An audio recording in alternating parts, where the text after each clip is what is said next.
So ibi tá wá bọ́rọ̀ dé ọ̀rọ̀ Ramota tá wá bá débi tọ́rọ̀ dé dúró yìí mo wá rí pé Brodamalik tún jáde síta wọ́n ní pé kí àwọn èèyàn kan wá ṣe ìrànlọ́wọ́ fún Ramota ṣùgbọ́n tó wá yà mí lẹ́nu ó ní ti tagging tó wá tag Agbala Gabriel lónìí mo rí London comment section táwọn èèyàn sọ a lot of things. To be candid, Brodamalik èmi ò rò pé right time ní ìsìn láti máa tag Agbala Gabriel in the sense wípé gbogbo kùrùkẹrẹ gbogbo làlàlàlàlàlà tó wà níta yìí èmi ṣe right time ni o fún Aunty Ramota kí Ramota kúkú náà kó lọ kó parí ilé ẹ̀ kúkú lọ bẹ̀ right time for Aunty Ramota ni ṣùgbọ́n yàtọ̀ sí wípé ó jẹ́ right time fún Ramota ǹjẹ́ right time ni fún Agbala Gabriel because àwọn èèyàn ti sọ di beggar wọ́n ní bẹ́gì àwọn èèyàn dẹ̀ ti mú advice wá pé kó má kọ́lé fẹ́ anybody mọ́ ṣùgbọ́n tá bá ní káwòwé àgbàlagbà pé ìbẹ̀rẹ̀ kì í ṣe oníṣẹ́ ẹni tó bá forí ti dópin ni but at the same time ṣé right time ni mo fẹ́ bèèrè lọ́wọ́ ẹ̀yin èèyàn tẹ́ ń gbọ́ mi ṣé right time ni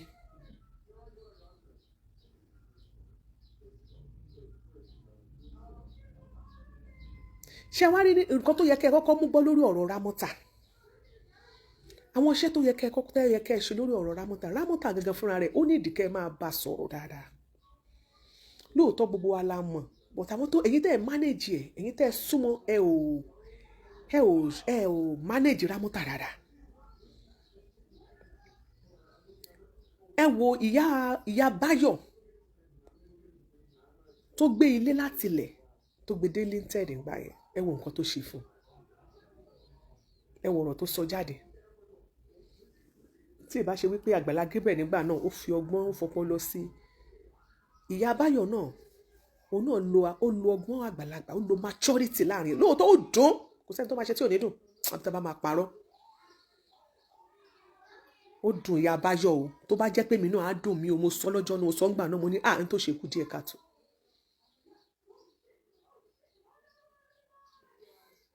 Ọdẹ́yẹmí bẹ́ẹ̀ ni ó náà mo sọ pé ó dáa right time ṣe mọ̀ fún Ramota kó parí ilé ó dáa bọ́ torí gbàs lọ́tún ṣe right time tó yẹ ká tàgì Agbala Gabriel nǹkan tó yẹ kẹ́ ẹ ṣe lórí ọ̀rọ̀ Ramota ni pé ẹ̀yin tẹ́ ẹ̀ manage Ramota ẹ̀ ṣiṣẹ́ rárá fún Ramota ẹ̀ ṣiṣẹ́ sí lára iṣẹ́ yín ò yọ then tẹ́ bá fẹ́ interview Ramota tẹ́ bá fẹ́ béèrè nǹkan kan lọ́wọ́ ẹ máa wà very careful ohun tá máa jẹ́ ká máa sọ̀rọ̀ tó yí Ramota máa sọ̀rọ̀ bí aláìmoore ẹ má jẹ́ ẹ̀dá ẹ má jẹ́ kó máa sọ ẹ máa wà very careful I'm telling you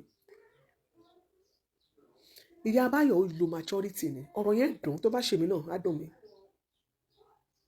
ìyẹn dẹ̀ ṣoore lóòótọ́ ó lè rí lára ẹ o lóòótọ́ ó lè jẹyọ lára ẹ o ṣùgbọ́n àbá ó gbìyànjú ọ̀gá ìyá amúdà obìnrin tó ń sun rárá fún obìnrin ẹgbẹ́ akọ́ṣẹ́ ló ń ṣe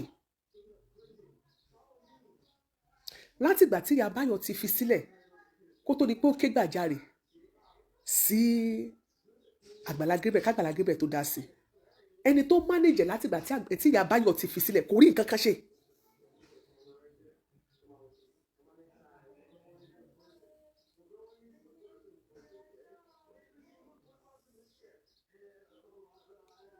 ẹ jọ̀ọ́ ẹ̀yin tẹ́ ẹ mánéjẹ ẹ ṣiṣẹ́ lé lórí àwọn fídíòsì kan míì wà tí Ramota máa ṣe tó yẹ kẹ́ ẹ póòsì bọ́ ṣé nítorí pé tó ẹ bá manage èèyàn nínú kẹ́ ẹ manage èèyàn náà ni kẹ́ ẹ ti máa filter àwọn fídíòsì ẹ̀ tẹ́ ẹ bá ń post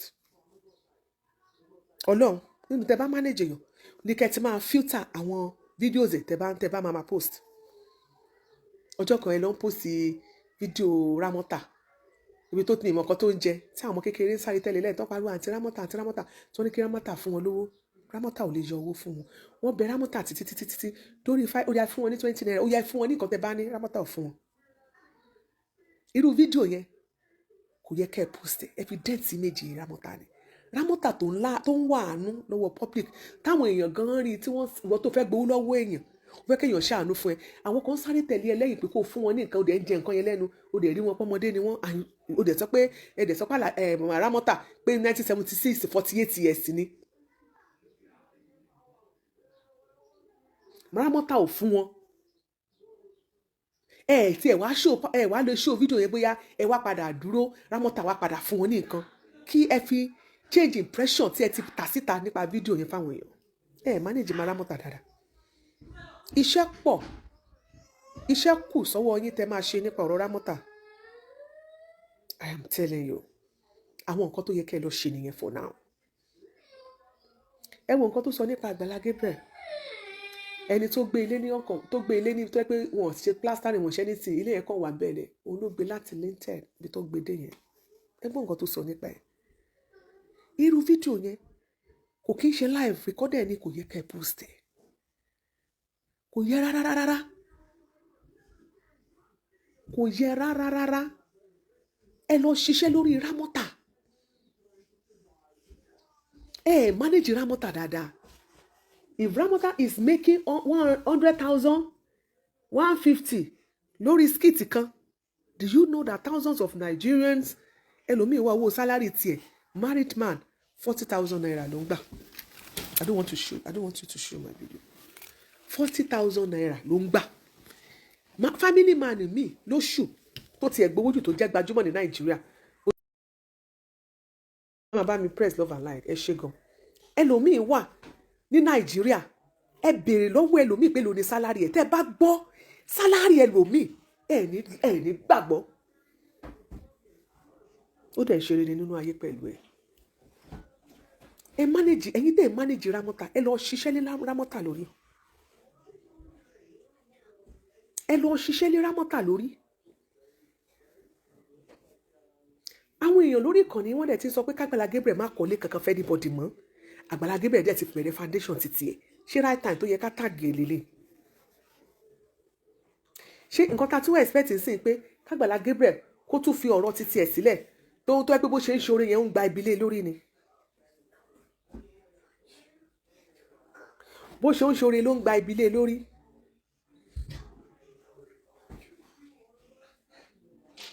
So ẹ jọ̀ọ́ nítorí ìtàn náà. For now, èmi rò bí ni o. Mo rò pé for now, ipò yẹ ká fi Agbala Gabriel sílẹ̀ torí gbàsgbòs tá a bá fẹ́ràn ẹ̀ gbàs tí wọ́n ń ṣe yẹn. Tí wọ́n ń ṣe fún lọ́wọ́lọ́wọ́ ẹ̀ ó ti pọ̀ jù.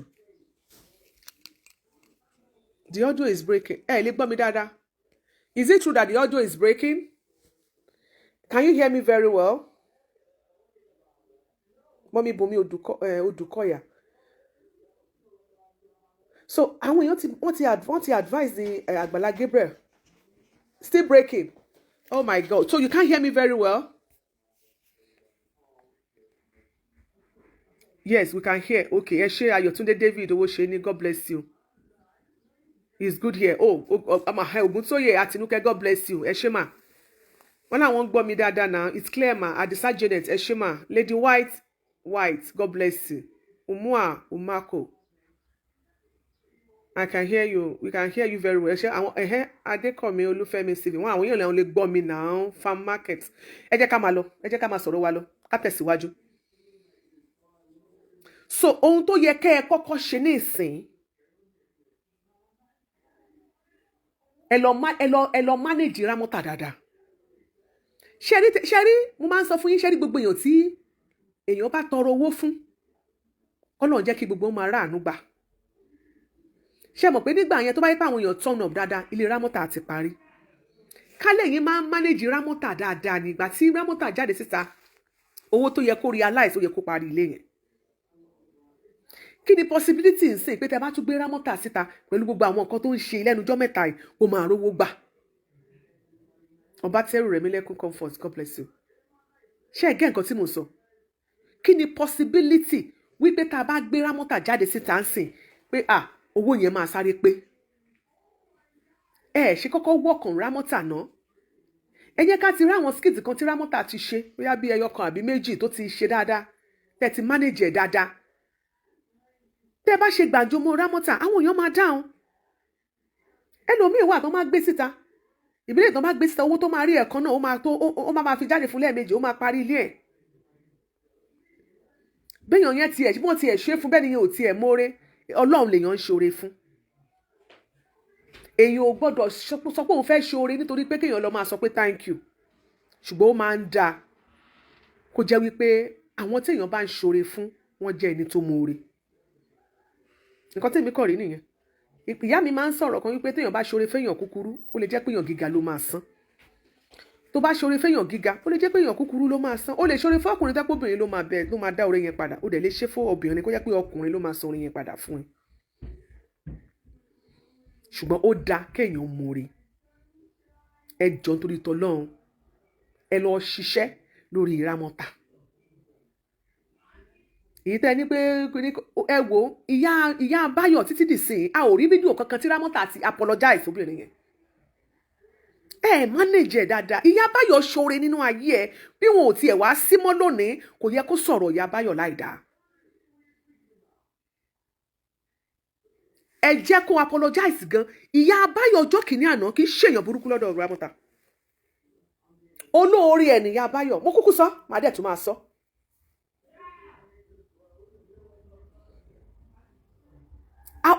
Gbogbo alámọ̀ condition Ramota ṣùgbọ́n ẹ lè manage ẹ̀. At least ẹ má bèèrè lọ Ramota ó yá dúpẹ́ lọ́wọ́ àwọn èèyàn wa nílé.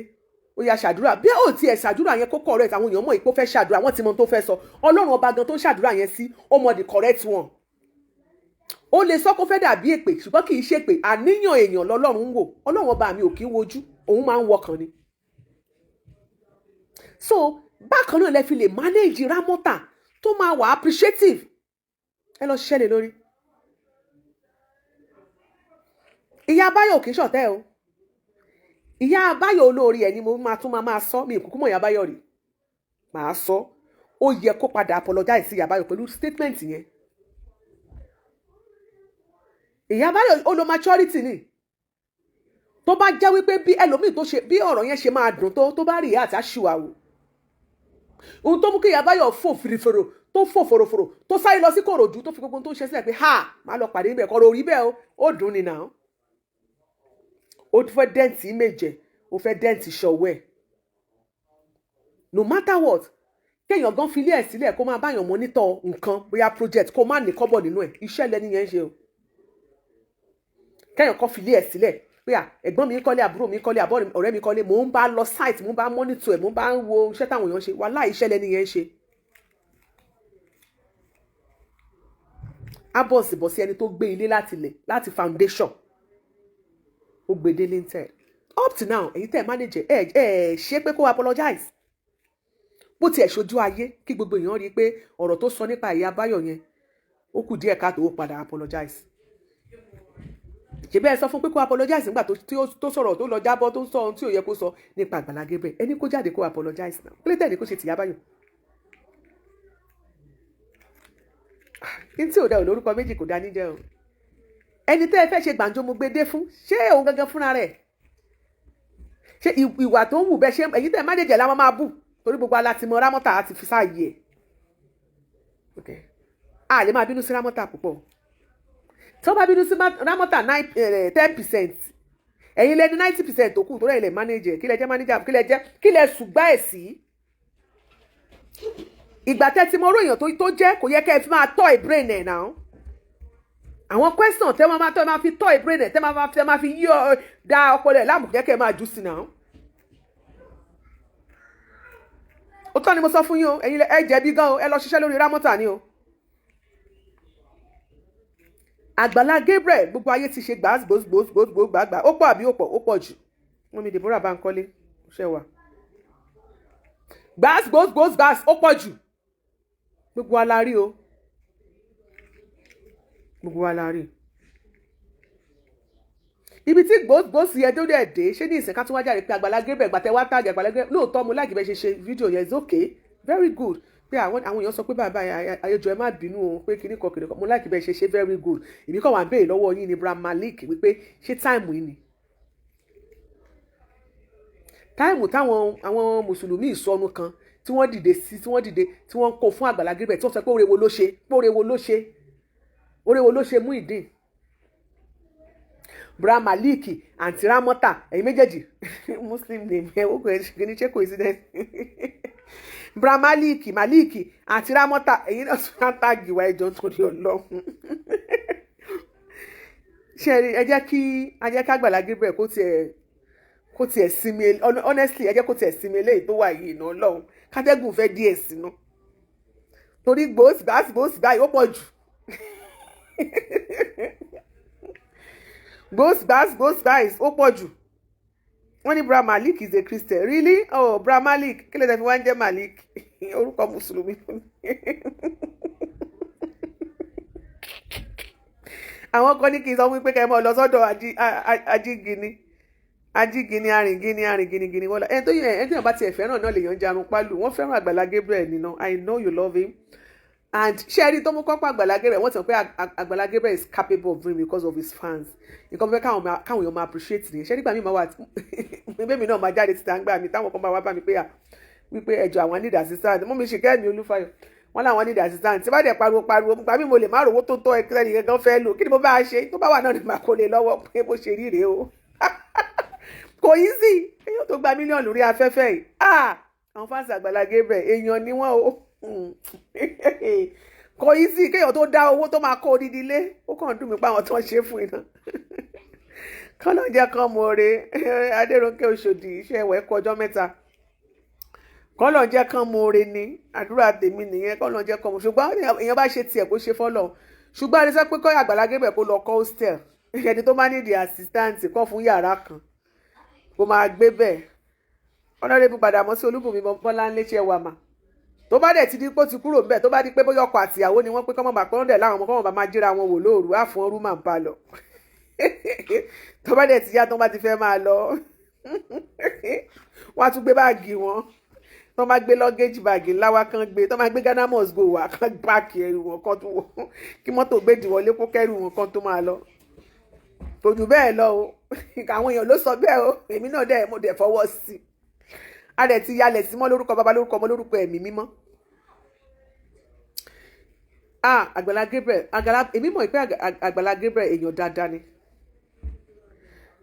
mọ́mí Yínká Adébóyè ṣe wà Agbala Gabriel èèyàn dáadáa ni Agbala Gabriel has forgiven sister Ramota ó yẹ kẹ́ mọ̀ pé Ramota èmi ò kí ń kà ọ̀rọ̀ Ramota kùn àwọn tó bá ń manage lèmi máa ń blame I don't blame Ramota gbogbo aláàmà tó bá máa ṣe Ọlọ́run tọ́mọ̀ sọ pé advice ẹnìkan fún mi lẹ́ẹ̀kan tó mọ̀ sọ pé nínú tó fún mi yẹn tó sọ pé àwọn lára àwọn special kit yẹn ni ká mú ìdí mọ́ accepted I'm telling you mo sọ fún yín pé mo mú yẹn dání so àwọn àkàndá ẹ̀dá kan ni Ramota so mi ò kí ń fẹ́ mi ń blame ẹ̀ lórí nǹkan tó bá ṣe máa kàn dákẹ́ ni pé àwọn tó ń ṣùgbọ́n ẹ̀ tó ń surround ẹ̀ ni ìgbà tí Brodamalik ní àti 48 pé bọ̀dà tí Ramota ò tí ì kọ́lé débi pé yóò kó sí ẹ mọ̀ fi yẹn sí sọ̀rọ̀ àti 100 ẹ̀dùn yóò kọ́lé tẹ̀ jáde láyé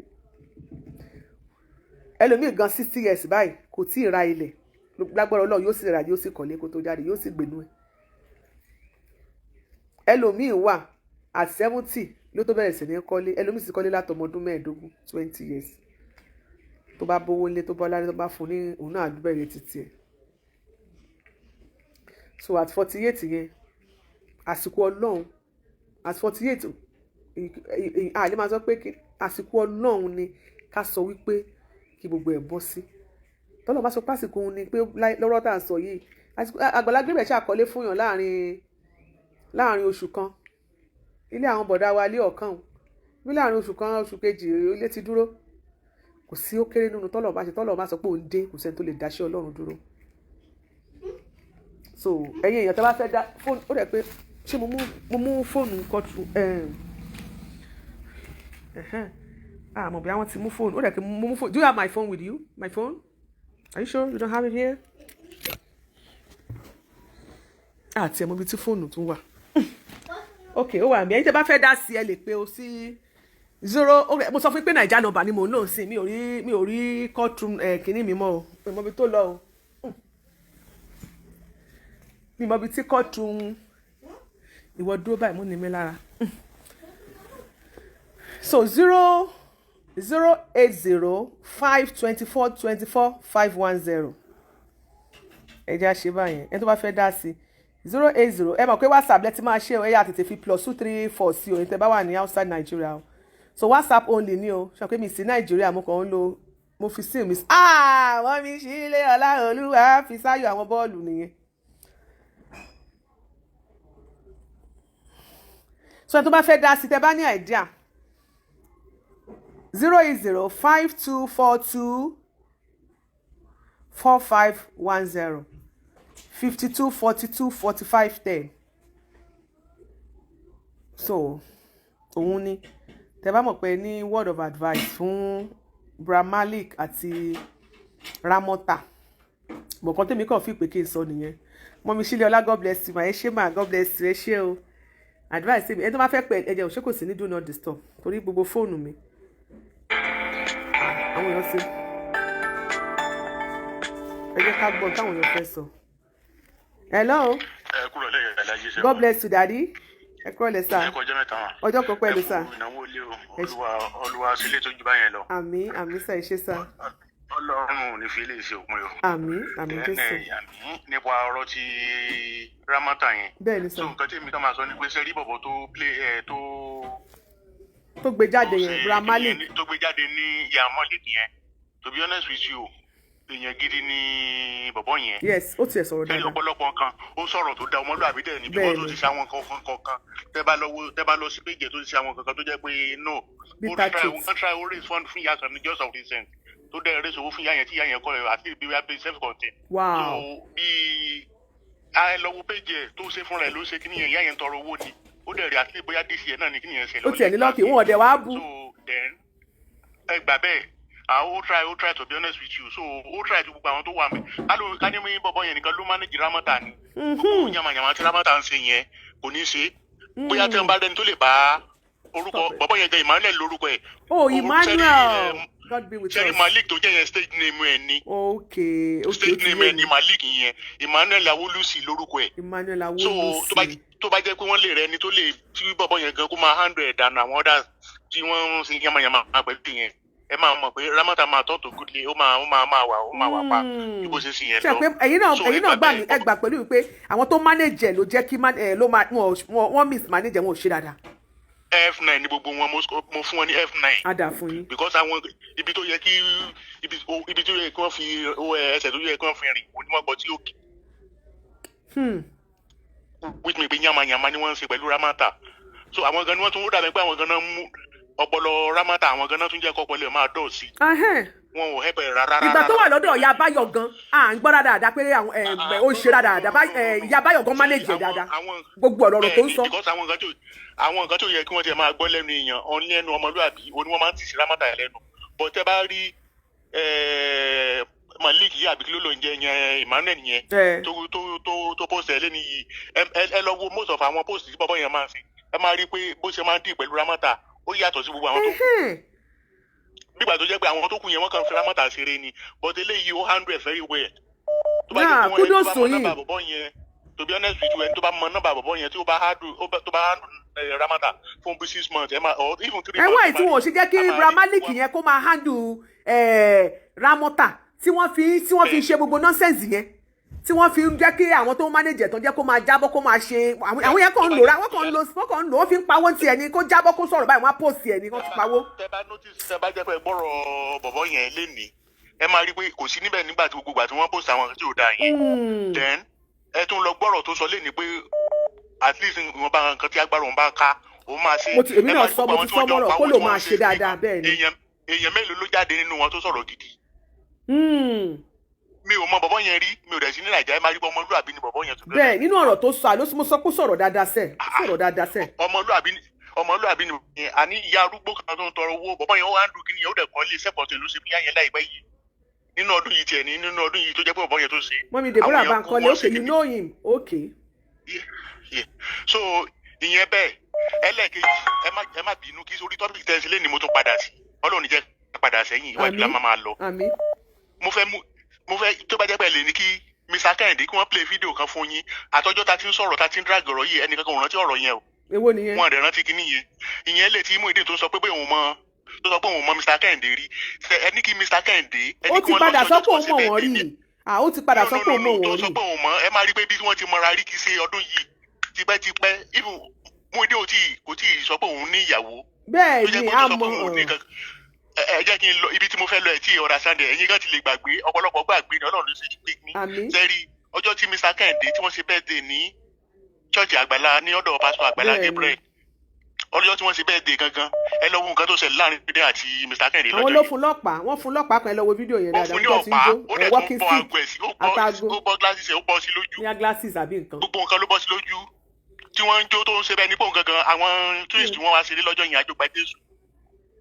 wọ́n tún kọrin special ni wọ́n tún fún Muyideen tó jẹ́ pé tó ń kúlù bọ́ọ̀dì bẹ́ẹ̀ nípò gangan ló ń ṣe bẹ́ẹ̀ dé lọ́jọ́ yẹn. ìyẹn tó lọ bẹ́ẹ̀ ìyẹn lọ bẹ́ẹ̀ màmá ẹ̀ tó tún sọ pé tó ń tọrọ owó nìsín pé káwọn ọmọ Nàìjíríà kí wọ́n ran ọmọ lọ́wọ́ 250 tó gbà ṣé kò lè kó lé ọmọ ẹ̀ lọ́wọ́ kó lọ fi bẹ̀rẹ̀ business tó jẹ́ bóyá ó ti fẹ́ ra sọ tán gẹ́gẹ́ bí Muyideen ṣe máa ń sọ. it is well. ṣe bó gba 250 níbì kan wọ́n lé ẹlẹ́rù ló máa ń gbé níbi tó ti wò kára ayé tó ràn lọ́wọ́. Royal Majesty Olúṣọlá. òun ò ṣe kó 250 ọwọ́ ẹ̀ lẹ̀ tàbí ká tẹ̀sán pé ó yọ 200 nínú ẹ̀ kókó fún Muyideen kó lọ fi máa kiri jájà ẹ̀ tàbí kó lọ gba. àwọn èèyàn ti wà lórí line o ẹ jẹ́ ká tún gbà pé ẹlòmíì ẹ ṣé gan sir God bless you sir ọlọ́run àjẹkẹ́pẹ́ fún ẹ ṣé o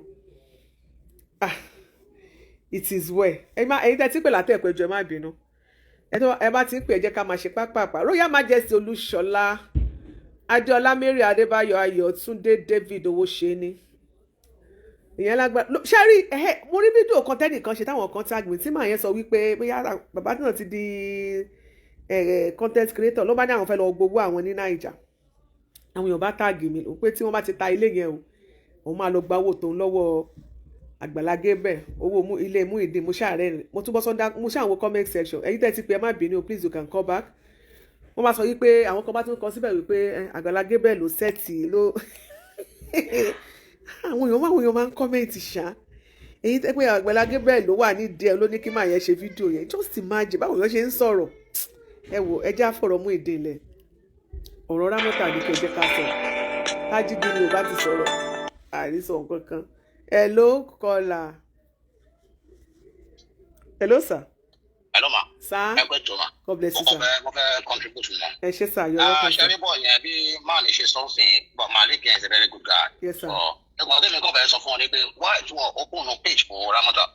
okay. wọ́n ti monetize Nigeria wọ́n ti monetize Nigeria with everything. táwọn manage ẹ̀ why tí wọ́n ṣe page tí wọ́n kọ́ lọ́ọ́ máa kọ́. You are very right. One low, not one low, losing, one low, not long, losing, one being pretty page to one. Why can't one know this? Ó lè manager ṣe wọ́n lọ ní crew. Why kí ni máa ń kọ́? Ẹ̀kọ́ tó yà mí lẹ́nu wípé ó ń pa owó tó ń pa ẹ dẹ̀ mú owó yẹn ẹ wá sọ pé nínú ẹ̀ ó máa ná 70% fáwọn crew. Kò make sense. Òun gangan kọ́. Kò make sense. Ẹ wá lọ lọ́wọ́ fún iṣẹ́ tó pàtó ti ṣe. Ṣé lílé ẹ̀ ti ṣe kò ní kó máa tọrọ owó fún wọ́n ló ń yálé gbé owó ọ̀sùn wá tó fẹ́ máa wọ̀ sùn ṣé wọ́n ní kò ní kò lówó tó fi gbádìjà alákùnrin àbí sẹ́kọ̀ndé ni.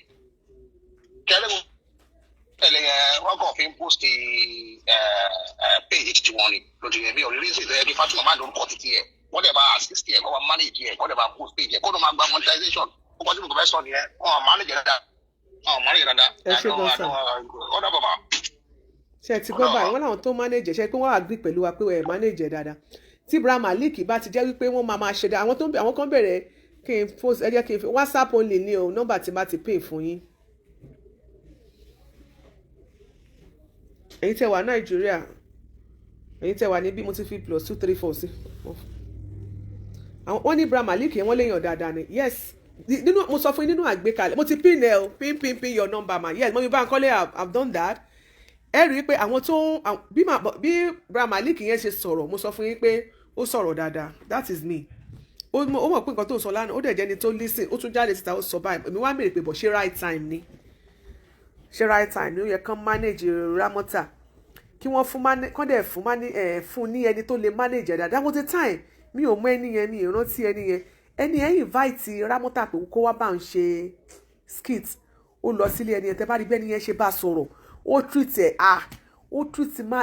Ramota gidi ni tó dẹ̀ bá Ramota sọ̀rọ̀ afẹ́kẹ́ wégele yìí o ẹ máa ṣe báyìí bí wọ́n á rí àtẹ̀fẹ́ máa ṣe díwẹ̀ tó fi bẹ́ẹ̀ ni yẹn sọ̀rọ̀ báyìí bá Ramota sọ̀rọ̀ ní ẹni ẹ̀mí ìrántí ẹni yẹn mọ́ Ramota dẹ̀ calm down gbogbo nǹkan tó dẹ̀ fẹ́ ni Ramota deliver fún mo ti mọ̀ láti rẹ̀ mọ́ pé àwọn tó ń manage Ramota gangan ni ìṣòro Ramota dẹ̀ ń ṣe gbogbo videos tó yẹ kẹ́ máa post ni àwọn videos kan wà tẹ́ ẹ̀ ní post ẹ̀ manage èèyàn ẹ̀ dẹ̀ ń dẹ́ntì méje ẹ̀ manage èèyàn ẹ̀ ń dẹ́ntì méje láti promote sí page tọ̀dọ̀ ti yín kí nǹkan tẹ́lẹ̀ sọ. You don't do that. I think mo máa buy idea wípé yes wípé kí Ramota ní kó ní page. Tó bá ní page ẹ jẹ́ kó máa àwọn skits kéékèèké àwọn nǹkan kan mi tó ń ṣe tó fọ́ni ẹ jẹ́ kó máa post ẹ̀ síbẹ̀ káwọn èèyàn máa wò kó bá monetize page ẹ̀ lóòótọ́. Ìyẹn ò ní pé kó má bàa kọ́lé tó má fẹ́ bàa kọ́lé o ọ̀rọ̀ page ò ní kó má bàa kọ́lé o. It's going to be an additional income fún kó má bàa post ẹ̀. Jídé okay ṣé Jídé ada fún yín Uncle Busari Taofik ẹ ti mọ ẹni tí mò ń sọ àwo bọ́nà mi mọ̀ pronounce ẹni yẹn ni Mr. Jídé yẹn ni ó manage ẹ̀ dáadáa ó respect ẹ̀ ó fún ní àpọ́nlé ó gbé Ramota ó gbé tó high gan tó hype gan tínú Ramota gan feel cool nínú ilé ẹ̀ pé yes ó dẹ̀ gbogbo nǹkan tó ní kó deliver fún ló deliver fún bóyá kó ṣe máa handle Ramota ni I give it to that guy mo tún wo video ẹ̀ mo wò tó 4 times I played and I replayed ẹni ìmọ̀ wà very very intelligent o ó make use Ramota dẹ̀ deliver nǹkan tó fẹ́ fún ṣùgbọ́n àwọn yòókù ẹ ṣẹ̀ṣẹ̀ máa pọ̀ ní ẹ máa tọ́ brain ẹ máa tọ́ ẹ máa touch brain ẹ̀yin náà lẹ̀ ń wine ẹ mọ̀ pé ẹ̀ ń dẹ́ǹtì méje tẹ́ ẹ bá fẹ́ràn ẹ̀ ní máa ṣe báyẹn náà ẹ ṣe Ramota dáadáa ẹ Mr. Jídé yẹn ni Jídé yẹn ṣe dáadáa náà ó ṣe dáadáa ni ẹ lọ wá àwọn èmi máa prefer tí mi mọ̀ bí Brodamalik ló manage Ramota ń sìn àbí tó dórí àìsàn pé tóun bá lò fún ṣe pé òun máa ń fún Ramota ní nǹkan bó tẹ̀ yí pé òun lè máa san iye tí àwọn pé ara at least ó pọ̀ tó yẹ pé bóyá bọ̀dá yẹn ló bá manage ẹ̀ ń sìn I think mo máa appreciate kí bọ̀dá yẹn kó máa manage ẹ̀ lọ kó fún táwọn tó bá fẹ́ràn Ramota kó máa rò pé ní táwọn ń rí jẹ ẹ má bàyè Ramota jẹ ẹ má wo ohun tẹ̀ ń jẹ lẹ́nu ẹ release Ramota fún àwọn tó lè manage ẹ̀ tí ìgbésí ayé Ramota gan tó máa yàtọ̀ mọ́ mi bó ṣe gò rẹ̀ máa kú palẹ̀ mọ́ God bless you my sister ẹ kú múra o African store wa ó yẹ ká ẹ pè kẹ́ wá sí address African store wa fún wa o hello sir ẹ ra sa ẹ ká sàn. ẹ kú ètò. Yes sir, God bless you sir. Alhaji Muideen Ojúkùtù ló sọ̀rọ̀. Alhaji Muideen ṣé ẹ̀yin tó lè pè mí lọ́jọ́ yẹn. Bẹ́ẹ̀ni mà. Tí bá ṣàtìrántí Muideen ọ̀tọ̀ ní nǹkan tó máa ń wá sọ́kàn mi. ṣùgbọ́n yìí mo rẹ́ ti yín jàre. Ìyá mi ẹ kú ètò mà. Yes sir. Yes sir, àmín. Ọlọ́run ní gbòòrùn yín bẹ́ẹ̀ ṣe ń lù bó ṣe ń dún Ọlọ́run àmà fún yín. Àmín. Ẹ bá wa gbóhùn sókè o. Malik mo pẹ̀lẹ́ ní ẹ ṣe mà mo pẹ̀lẹ́ tó pe Malik lánàá nígbà tó ṣe fídíò fún. Ẹ jẹ́ bá wa gbóhùn sókè àmà gbọ́ yín dáadáa. Pé kó jọ nítorí Ọlọ́run kó má dá wọlé ìwọ̀n tí Agbala Gabriel ń ṣe ibi kó padà kó lọ ṣe fídíò nípa Ramota pẹ̀lú Agbala Gabriel pé iṣẹ́ tí Agbala Gabriel ń ṣe ohun tó láti gun orí iṣẹ́ yẹn kí Agbala Gabriel kó gba Ramota tán láti parí fínísì nǹkan yẹn mo send the screenshot ẹ wá pa sí nọ́mbà àtẹnudò ní London mo send ẹ sí WhatsApp nígbà tí mo tún ṣáàtì. nọ́mbà ilé ní kẹsàn-án nọ́mbà tí mò ń lò yẹn máa ti sọnù fóònù yẹn ti sọnù ti nọ́mbà. màá send ẹ sí bí mo ṣe ń bá yín sọ̀rọ̀ yìí mo send ẹ sí pé kó má ṣiṣẹ́ iṣẹ́ Agbala Gabriel pé Agbala Gabriel ló ṣiṣẹ́ yẹn lọ láti ilẹ̀ ọlápẹ̀mí tí sọ nọ́mbà kò tí jẹ́ kí n rí bí láti kò sí wàhálà létà yẹn. òkè bí ti bá drop ọ̀tún máa fi lẹ̀ torí ẹ̀kẹ́ ìjọ torí Ọlọ́run láti bá bàbá wa Agbala Gabriel sọ̀rọ̀ òun náà ni kó bá wa ṣe fínísì Ramota tán èèyàn oníwọ̀rọ̀ ẹnu Ramota ẹ̀yàn àti mọ̀ pé nǹkan tó bá ti sọ sí Ramota lẹ́nu òní Ramota máa ń sọ jáde. Bẹ́ẹ̀ni. nínú gbogbo ọ̀rọ̀ tí Ramota sọ tó sọ kọjá wàláì tàláì sùnmọ̀bẹ̀láì tó máa pè mí nìkan nù sáré kò sí ẹbí ẹ mbẹ. wà á dà fún yín èmi náà mọ̀ bẹ́ẹ̀ ni. kò mọ kankan. Yes. ọ̀rọ̀ tó bá ti sọ fún ló kàn máa ń sọ tiẹ̀. God bless you. àwọn tó máa ń tẹ̀lé tó ń mẹ́nítọ̀ ẹ̀yẹn náà mẹ́nítọ̀ ẹ̀ dáadáa táyé pé wọ́n mẹ́nítọ̀ ẹ̀ dáadáa orújọ́ tí kàn yẹn ń ṣẹlẹ̀ ńjọ́ ẹ̀ wọ̀n ní àwọn máa handle bẹ̀yẹn láti yẹ pé wọ́n ní ráyè ṣe fídíò yẹn ká tó sọ pé wọ́n máa release fídíò yẹn síta.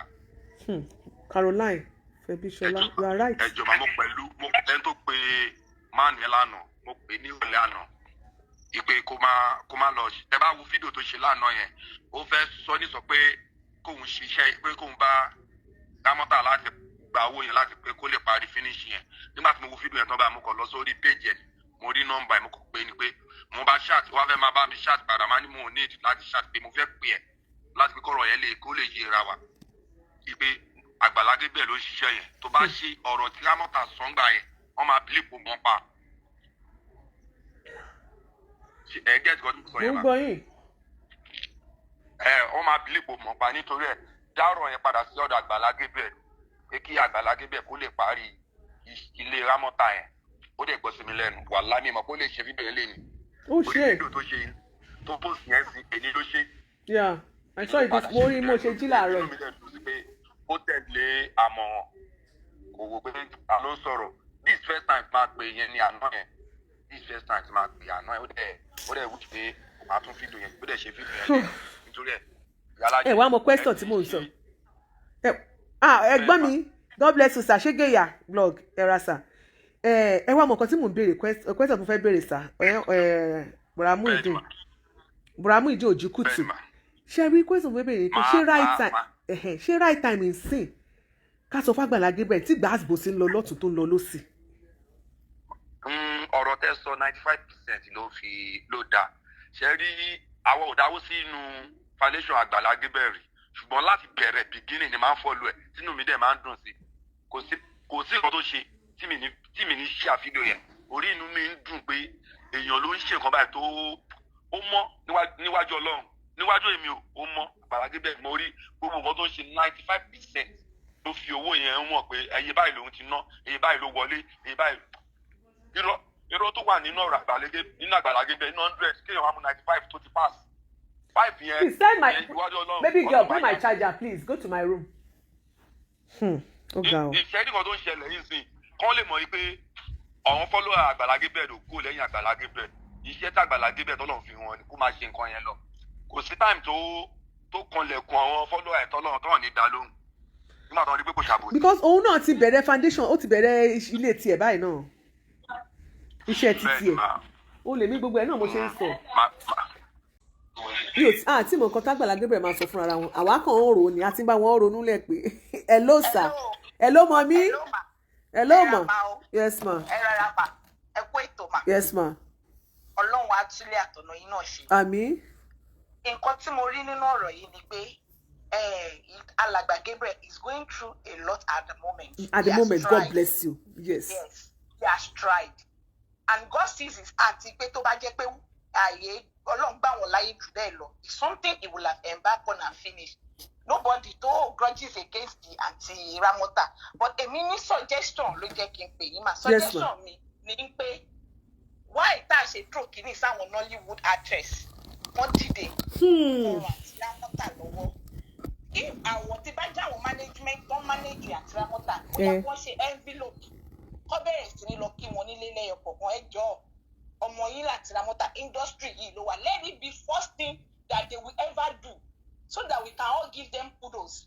tó bá dọ́rọ̀ irú ọ̀dọ̀ kí lorúkọ ọ̀bọ̀dá wa Odúládé bó jẹ́ 10,000 lọ ní kọ́ fún wọn bó jọ máa promise wọn ní táìsì 50 tó bá dọ́dọ̀ wa bọ̀dá Fẹ́mi náà wọ́n lọ káàkiri àwọn dáàdì wa tí wọ́n bá ṣe fíìmù lọ́jọ́ yẹn àwọn kí lorúkọ wọn yẹn náà tó ṣe fi Afọláyan wọ́n bá dé gbogbo àwọn èèyàn bá dọ́dọ̀ wa àti Fúnkẹ́ tó dé everywhere kò sẹ́nibọ́dì tó ń wọn àti Ramota 5,000 10,000 sínú envelope before you know it wọ́n máa parí ẹ̀ so that wọ́n á mọ̀ pé at least gbogbo àwọn Nollywood yẹn náà ni wọ́n bá ràn lọ́wọ́ lọ sọ́dọ̀ Alàgbà Gabriel tí Alàgbà Gabriel dẹ̀ ràn wọ́n lọ́wọ́ now this is their own ọmọ wọn láti Ramota sọ̀rọ̀ if there is anything tó bá lè ṣe in that regard so I think ìyẹn tún lè ó ṣe é ṣe àjòjì àwọn kan ò gbẹ́rù dórí àjòjì ló ń gbẹ́rù dórí kò kàn dandan kó jẹ́ pàgbàlá Gabriel ló gbúdọ̀ ṣe é tán àǹtí Ramota gbogbo wa ni ọmọ gbogbo Nàìjíríà ni wọ́n. bẹ́ẹ̀ni.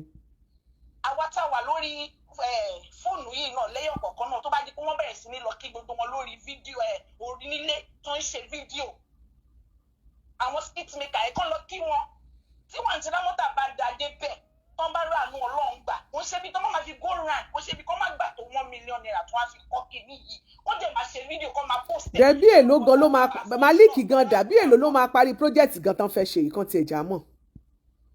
irú ọ̀dà wa kúnlẹ̀ àfọ̀dì náà tó bá lọ bá Brodamalik èló ni project tó wà nílẹ̀ gan-an. To start with Ọlọ́run ti kẹ́ gbogbo wọn so bí wọ́n gbéyàn kan ṣe ń sọ̀rọ̀ yẹn pé kò ṣe dandan kó jẹ́ pálàgbà Gabriel ló máa parí ẹ̀. God bless you Brodamalik. mo ti ẹ̀ dúpẹ́ fún grace Ọlọ́run lórí ayé wọn tí that he was able to maintain silent all through this period.